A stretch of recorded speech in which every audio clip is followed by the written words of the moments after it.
일하는 방식도 좀 많이 바뀔 것 같네요. 그럼요. 이 새로운 일자리에 맞춰가지고 일하는 방식도 당연히 바뀌어야 됩니다. 그러니까 출퇴근에 의미가 없는 곳이 벌써 많이 늘었지 않습니까? 우리가 IT다, 뭐 헬스케어다, 특히나 앉아서 일하시는 세무회계 같은 이런 업무들은 기본적으로 소프트웨어 기반 회사들이거든요. 굳이 모여가지고 이렇게 9시, 6시까지 이렇게 집단 근무를 할 필요가 없는 것이죠. 여기 화면 한번 보실까요? 네. 오토마틱. 오토매틱. 미국의 IT 기업 오토매틱입니다. 진짜 글로벌이다. 대륙으로 봤을 때 없는 곳이 없어요. 모든 대륙에 다 살고 있는 것 같아요. 자, 보시면 전체적인 직원의 분포도가 전 세계에 다 포진하고 있죠. 네. 예. 숫자가 한 800여 명 정도 된다고 알고 있는데요. 대전제는 뭐다? 재택근무. 물론 샌프란시스코에 사무실이 있다고는 합니다. 하는데 이용률은 굉장히 낮고요. 실제 채용 과정도 당연히 원격으로 하고 해고도 원격으로 하고요. 우와. 만날 일이 별로 없는 상황. 해고도 원격. 사람 냄새 안 나. 이게 해고할 땐 그래도 얼굴 보고 아이고 근데 수고했어 돈 봉투 좀 주고 이래야 되는 거 해고하기 아니고 너무 쉬운 것 같아요. 상대적으로. 죄송합니다. 인터넷 뱅킹으로 쑥 줄 거 아니야. 아이고. 여기는 회식은 어떻게 하나? 회식 비대면으로 하겠네요. 이렇다 보니까 이 직원들은 시간이나 장소에 제약 없이 일할 수 있다는 가장 큰 장점은 있겠죠. 예. 또 특히 이제 미국에서 현지 엔지니어를 뽑는 것보다는 해외에서 약간 더 경쟁력 있고 몸값이 저렴한 사람들을 뽑는 게 더 나을 수도 있어요. 굳이 뭐 대면에서 일할 필요는 없는 거니까. 그런 점에서 놓고 본다면 경제적인 효과성도 분명히 있는 것이죠. 이게 사실은 우리한테는 굉장히 큰 기회가 될 수 있어요. 왜냐하면 네. 이미 청년 인구 감소하면서 생산 부족 사태에 직면을 했지 않습니까? 그걸 네. 풀려고 지금 이민 정책 같은 것들도 굉장히 그 문호를 넓히고 있는 상황이거든요. 근데 이렇게 공간의 제약이 없이 해외의 맞춤형의 전문 인력을 또 저렴하게 또 우리가 모실 수 있다면 채용할 수 있다면 이게 굉장히 좋은 거죠. 그래서 사실은 우리는 인구 보너스의 힘으로 버텨왔던 과거의 전략을 이제는 수정을 해야 됩니다. 인구가 보너스 많았기 때문에 압축 성장을 만들 수 있었거든요. 네. 근데 이제 대전제인 인구가 줄었어요. 그래서 사실은 인구가 아니라 인재라는 단어를 쓰는 것이죠. 휴먼 파워라는 단어, 휴먼 리소스라는 단어를 씁니다만 이 인재 보너스로 바꿔야 이런 발상의 전환을 해줘야 인구 변화가 빚어내는 이 악재도 4차 산업이라는 호재를 업어서 일자리의 무궁무진한 이 창출이라는 결론을 만들어낼 수 있는 거고요. 결국 그렇게 될 때 인구 위기도 오히려 성장의 기회가 될 수 있다는 겁니다. 그렇다면 어떤 방식으로 성장해야 할까가 관심사가 될 수밖에 없겠죠. 우리가 아마 교과서에서 많이 배웠을 텐데요. 이 자본주의에서 생산의 3요소, 그러면 토지, 노동, 자본. 하나 더 넣으면 뭐 기술, 뭐 혁신 이런 거 없습니다만 사실상 GDP를 구성하는 것은 노동과 자본과 이제 토지는 빠지고요. 네. 총 요소 생산성이라는 세 가지 요소가 자주 거론되고 있습니다. 총 요소 생산성. 말이 어렵죠? 네. 받아들이기 쉽지 않죠? 축하시는 다 모르는 그 얘기는 그만큼 규정하기 어려운 정의라는 겁니다. 어려운 거. 뭔지 모르겠어요. 예. 노동도 아닌데요. 자본도 아닌데요. 플러스 알파가 만들어져요. 이것을 그래서 소위 잘 보이지 않는 것들도 이게 해당되는 거예요. 규제 완화 같은 것들도 얘기되고요. 기회 같은 것들도 얘기되고 기술 개발 당연히 얘기되고요. 또한 경영의 혁신, 제일 중요한 거는 사회 인식 전환 이런 것들이 사실은 노동과 자본 없이 부가가치를 만들어낼 수 있는 새로운 투입 요소다. 근데 뭔지는 모르겠다. 뭔지는 그래서 모르겠지만. 총 요소 생산성이라는 단어를 쓰는 건데요. 결국 앞으로 한국도 이게 보시면 실질 GDP를 구성하는 세부적인 요소가 세 가지잖아요. 네. 그러니까 기타라고 보여지는 부분이 이제 총 요소 생산성입니다. 되게 높네요. 되게 높죠. 그러니까 사실상 한국의 성장 과실은 총 요소 생산성이 만들어낸다라고 해도 과언이 아닐 정도인 것이죠. 결국 이런 총 요소 생산성을 만들어내는 변수는 뭘까요? 변수? 뭔지 K-pop? 모르겠지만. K-팝 뭐잘 나가는 거, 예, 땡플릭스. 예. 거의 정답에 근접했습니다. 문화는 뭐가 만들죠? 사람. 사람이 만들죠. 결국 이거의 문제입니다. 그리고 유빈이가 만듭니다. 예. 맞아요. 제가요? 네. 부가가치가 굉장히 높은 산업이죠. 기타 유빈이었던 거야. 맞아요. 요소였어, 네가. 유빈이가 주말에도 쉬지 않고 일해야겠네요. 우리가 봤을 때. 우리가 인재 보너스를 지금 누리고 있었던 건가요? 맞습니다. 여기서 사람은 그저 그런 어떤 양적인 인구가 아니라 전문화된 특화된 미래의 경쟁력을 갖추고 있는 우와. 질적 인재를 얘기합니다. 질적 인재. 양적 감소를 질적 인재로 커버하는 방식인 것이죠. 예를 들면 이런 겁니다. 인구가 감소해도 한 명의 소프트웨어 인재, 고부가가치 인재가 네. GDP 성장을 견인할 수도 있다는 뜻이거든요. 실제 우리 엔비디아라고 전 세계 AI 반도체 시장을 이제 선도하는 기업이죠. 이 기업은요 사실 쿠다라는 소프트웨어 이 하나 가지고 지금 부가가치를 다 만들어내고 있는 거거든요. 결국 그거 사람이 만든 거예요. 글쎄 이렇게 고부가가치 인재라는 얘기를 할 때마다 이제 저 같은 소위 문과생들은 좀 가슴이 좀 철렁철렁하거든요. 안 그래도 뭐 요즘 뭐 의대 쏠림 현상이 심하다, 뭐 이공계로 다 가려고 그런다, 문송합니다, 뭐 이런 표현이 나오고 있는데 점점 이 문과생 소위 말해 그 인문 계열이라 그러죠. 이 네. 설 자리가 좀 없어지는 건가 걱정 들거든요. 네. 기술이 새로운 혁신의 기회인 건 분명한데요. 네. 기술도 결국 사람이 만들고 기술의 이 편차 밖에 벗어나는 행위도 사람이 통제하고 관리할 수 있는 거거든요. 결국 인재혁명이 굉장히 중요할 수밖에 없습니다. 실제 우리 IT 쪽에 가장 유명한 우리 창업자 스티브 잡스가 이런 얘기를 했다고 해요. 그러니까 애플의 DNA는 기술만 있는 게 아니다. 인문학과 결합돼서 놀라운 결과를 만들어내는 것이다. It's in Apple's DNA that technology alone is not enough. That it's technology married with liberal arts, married with the humanities, that yields us the result that makes our hearts sing. 그래서 앞으로 펼쳐질 4차 산업시대는 결국 융합형 인재가 아니면 살아남기는 어렵다라고 봐도 과언은 아닐 겁니다. 최근에 이 교육부가 대학 신입생을 뽑을 때 정원의 30%를 통합 선발하는 대학에 금전적인 인센티브를 주겠다라고 얘기를 하거든요. 결국 학과 전공 간의 벽을 허물겠다는 얘기입니다. 당연히 문과생도 코딩 배워야 되고요. 이 기술 하는 전공자들도 네. 인문학 지식들을 배워야 된다는 것을 의미합니다. 고등학교는 지금 다 이게 문이과 통합됐는데 대학도 이제 그렇게 가는 추세가 좀 빠른 그런가 속도로 봐요. 가고 있고요. 왜냐하면 그렇게 되지 않으면 대학도 사실상 설 땅을 잃게 되는 거죠. 그럼 어떻게 해야 융합형 인재가 될 수 있어요? 이거는 당연히 국가가 좀 나서줘야 됩니다.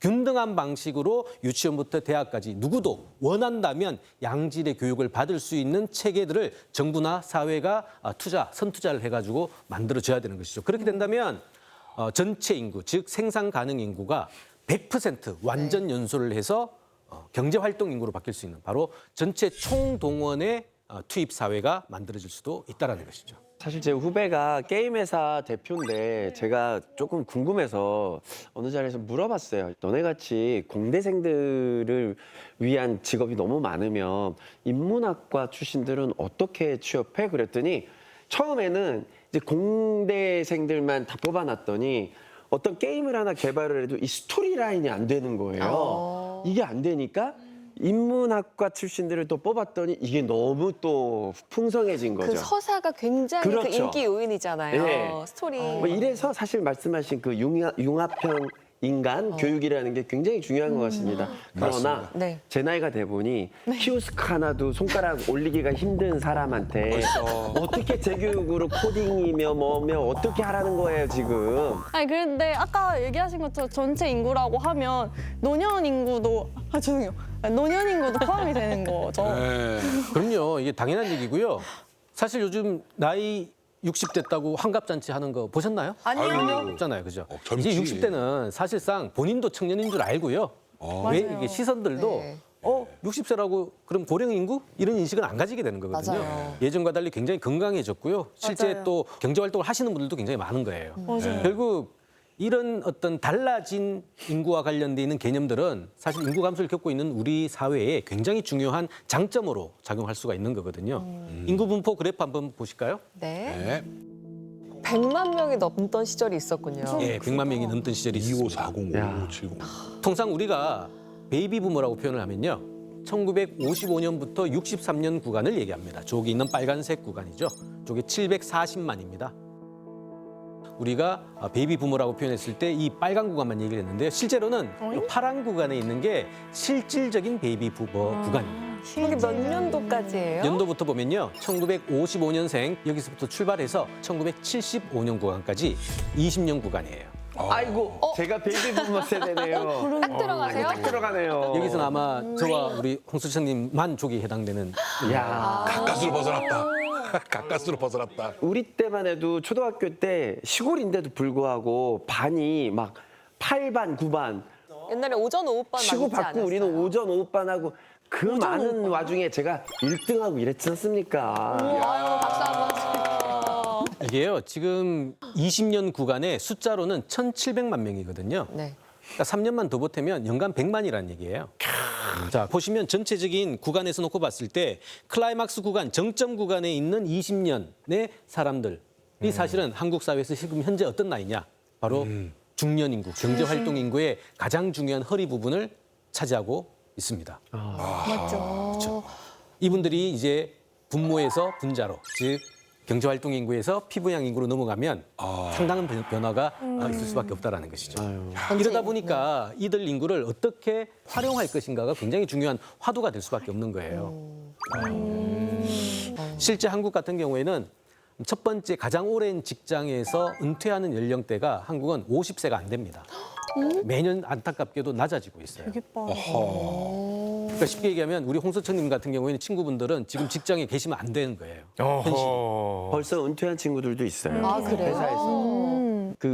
자기 자진 은퇴라고 하나? 명예퇴직 뭐 이런 거. 네, 그렇게 하고 자기의 제2의 인생을 살더라고요.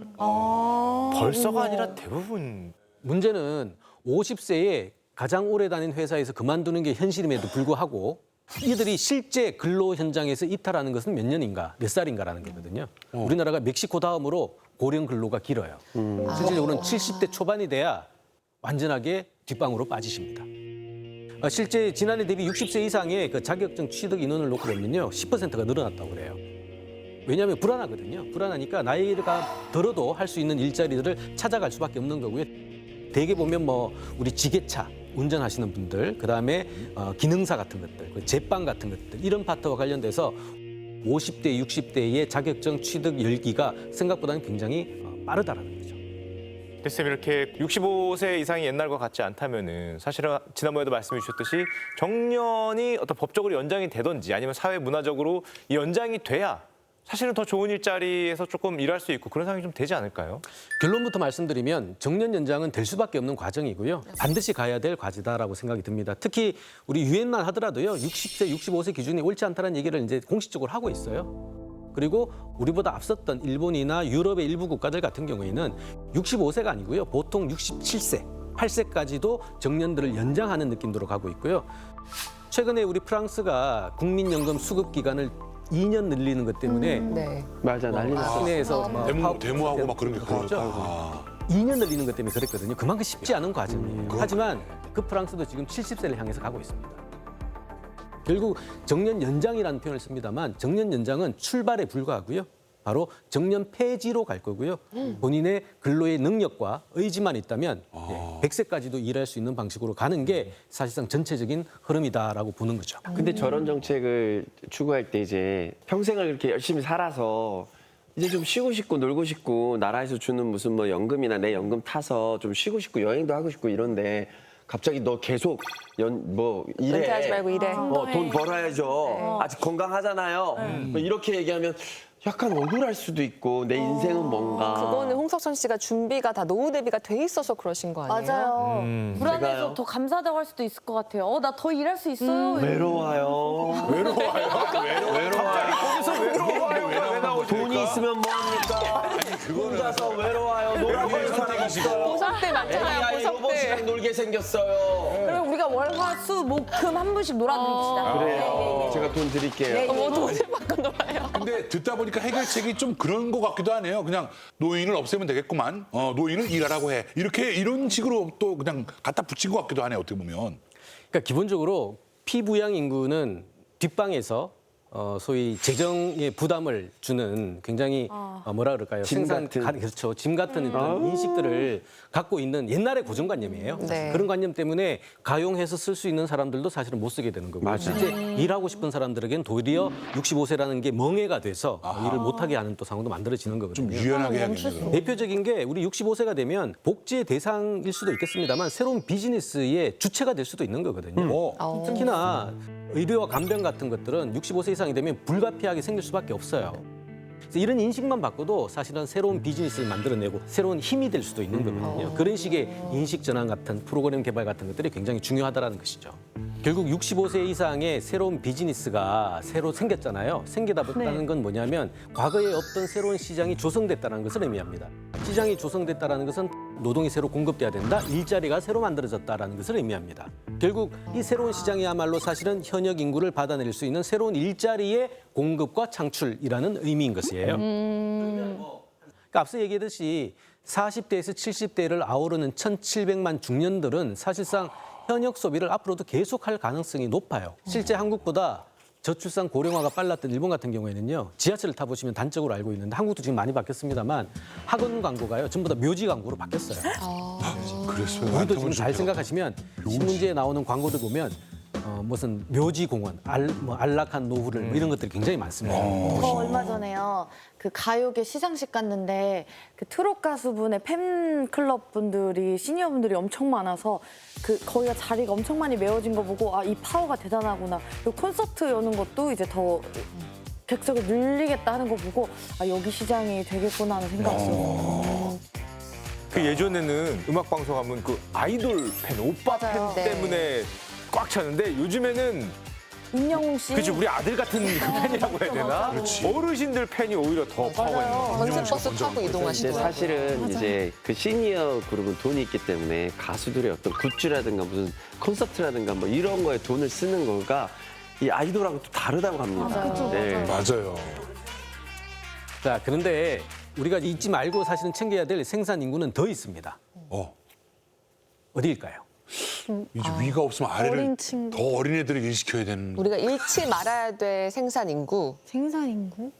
정리하면 어르신들 생산 가능 인구가 15세부터 64세라고 그랬잖아요. 네. 이 중에서 생산을 하지 않는 사람들, 이제 비경제 활동 인구가 많아요. 아, 일안 이거는 하고 저의 있어. 주변에 많은 것 같습니다. 네, 지금 일을 하다가 경력 단절된 그런 여성분들 많거든요. 한국에서는 특히나 결혼과 출산 이전까지는 남자와 똑같은 트랙을 밟으면서 임금도 늘고 숙련도 쌓는데 라이프상 결혼을 하고 출산을 하는 순간 이제 근로 현장에서 빠지게 되죠. 경력 단절 여성. 결국 이 경력 단절 여성만 이 생산 가능 인구로 제대로 연소해서 우리가 투입시킬 수 있다면 경제 활동 인구도 당연히 늘어나고요. 경제 활동 인구가 늘어나니까 가계 소득도 늘어날 거고 소득이 늘어나면 당연히 세금을 많이 내니까 재정도 좋아질 거고요.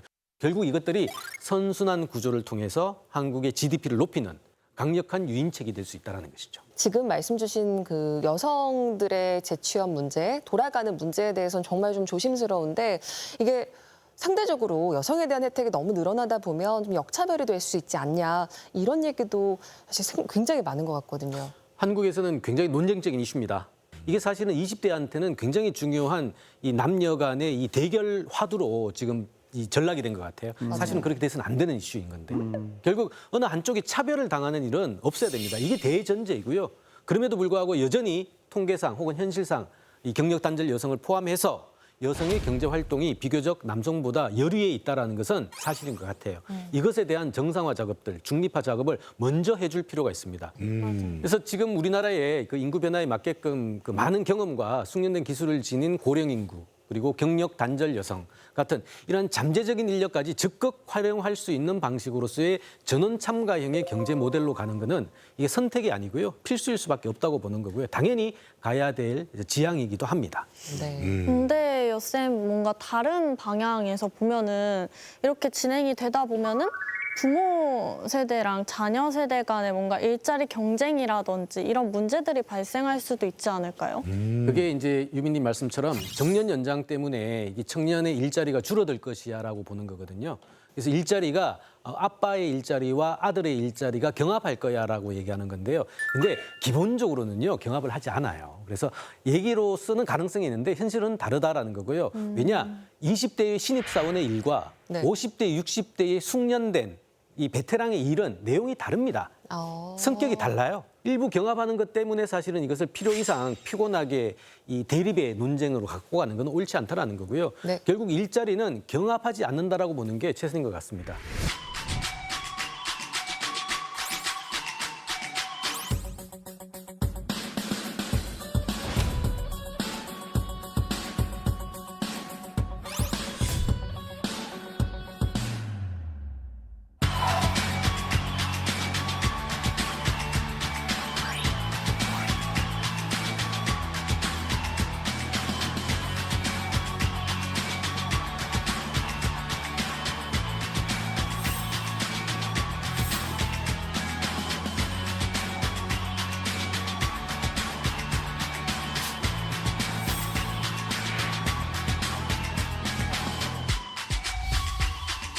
아, 10년 후에 우리 지금 같은 일 하고 있는 사람 얼마나 될까요?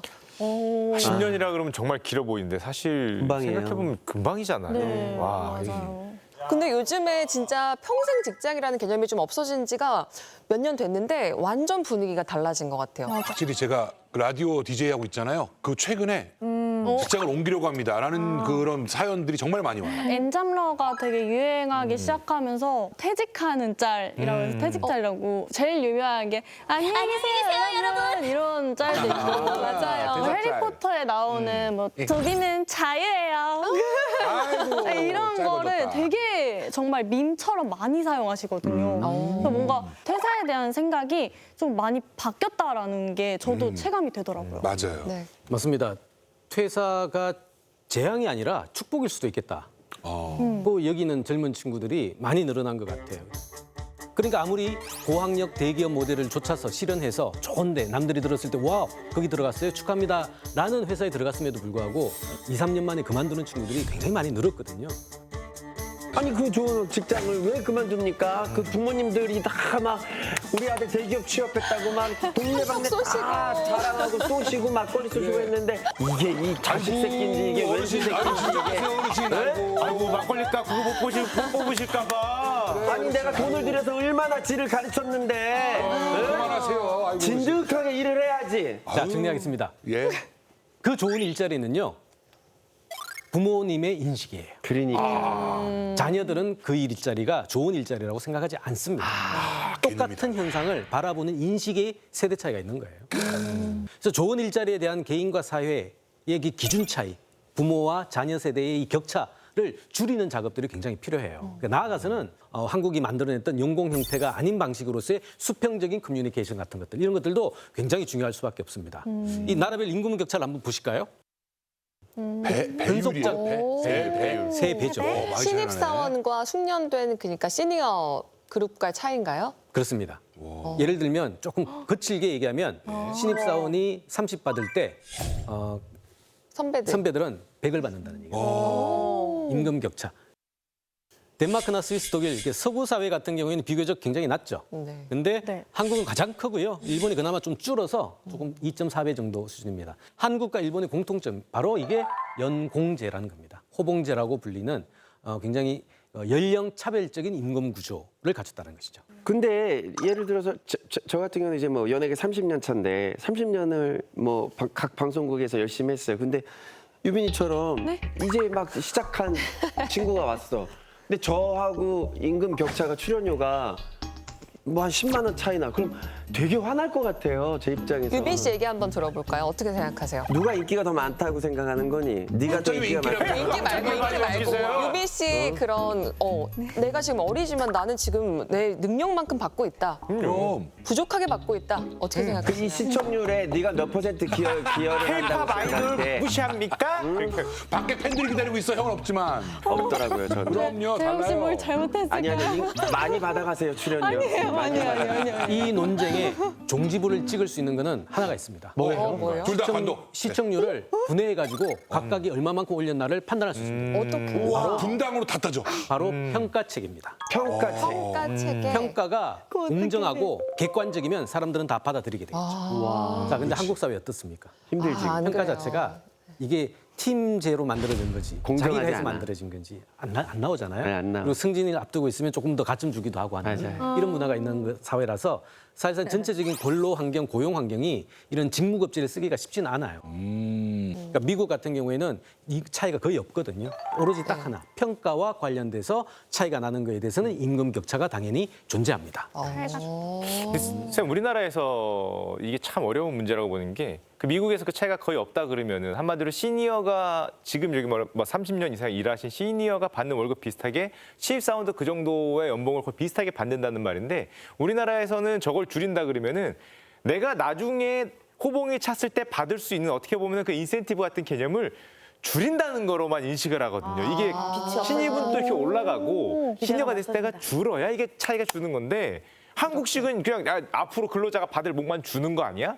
이렇게 생각을 해버리면 변화가 좀 더 어렵지 않을까요? 맞습니다. 사실은 우리 직무급제, 완벽한 직무급제는 임금 곡선이 연령과 차별 없습니다.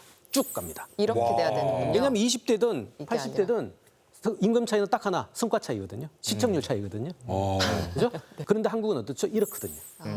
여기는 아까 얘기한 본인 신입사원이 일 다 한다고 생각하는데 월급 적어서 약간 불만인 지점이고요. 네. 한 40 중간 정도 넘어가면 사실 좀 미안하죠. 일은 우리 팀원들이 다 하는데 월급은 자기가 가장 높거든요. 근데 이게 개인으로 놓고 보면 기분 나쁠 일은 아니에요. 왜냐하면 본인도 젊었을 때 못 받았거든요. 라떼는. 사실상 여기의 적자와 여기의 흑자를 합쳐버리면 사실상 누구도 손해보지 않는 모델인 거죠. 근데 실제로 직무제를 하더라도 노년 인구를 좀 챙겨주는 경우도 있습니다. 왜냐하면 똑같은 임금 체계인데 문제가 생겨서 사람을 이제 조정을 해야 될 상황이 생겼다고 치죠. 그렇다면 누구를 자를까라는 거예요. 임금은 똑같아요. 임금이 똑같다. 똑같다고 하면 젊은 사람이 불리할 것 그렇죠. 같은데요? 젊은 사람을 우선해서 자르게 됩니다. 먼저 나와서 쭉 갔던 사람은 어떤 시기든지 기업의 특수한 자본으로 이미 일적 자원화가 됐기 때문에 아닌 사람들보다 각 데리고 있었을 때 효능이 더 큰 거예요. 요거 정도가 사실은 직무급이 가지고 있는 어른 공경이라고 할까요? 뭐 이 정도의 수준인 거죠. 나머지는 굉장히 가치 중립적인 제도가 보여주고 있다. 한국은 정반대입니다. 한국은. 그렇죠. 예. 아무래도. 오늘 쌤 이야기를 좀 들으면서 우리 인구 변화가 어떻게 보면 사회가 혁신할 수 있는 동력을 제공했다? 뭐 이런 생각이 좀 드는데 그런 거라고 생각하면 되는 거죠? 정확하시고요. 인구 감소가 이 사고를 혁신할 수 있는 굉장히 중요한 단초, 힌트를 준 것 같아요. 한국 사회의 변화의 촉진제가 됐다고 보는 게 타당하고요. 중요한 것은 정확한 이해와 정밀한 대응이겠죠. 이런 것들이 사실은 만들어져야 됩니다. IMF 외환위기 때 사실 정부가 인터넷 관련 사업과 벤처 정책들 펼치면서 사실상 한국이 IT 강국이 되는 굉장히 중요한 토대를 깔아줬거든요. 그거 다시 한번 반복하면 되는 거예요. 네. 자신감을 갖고 뚜벅뚜벅 걸어가면서 갈등은 최소화, 그리고 편익은 극대화를 위한 대타협, 그리고 인식의 전환들이 전제가 된다면 4차 산업혁명은 일자리를 줄이는 게 아니라 오히려 더 늘리는 방식으로, 그리고 투입 없이 성장할 수 있는 한국형 자본주의를 만들어낼 수 있는 굉장히 중요한 토대가 될 수도 있다는 것이죠. 와, 오늘 정말 꽉 채워서 이 시간을 달려왔습니다. 그만큼 저희에게 들려주고 싶은 이야기들이 많으셨던 것 같은데 오늘 쌤 말씀 드리면서 변화가 또 다른 변화를 낳는 촉진제 역할을 할 거라고 한번 믿어보면 좋겠습니다. 산업 변화의 물결과 인구 절벽이라는 상황에서 세계를 놀라게 할 한강의 기적 다시 한번 바라겠습니다. 전영수 쌤 큰 박수를 보내드릴게요. 네,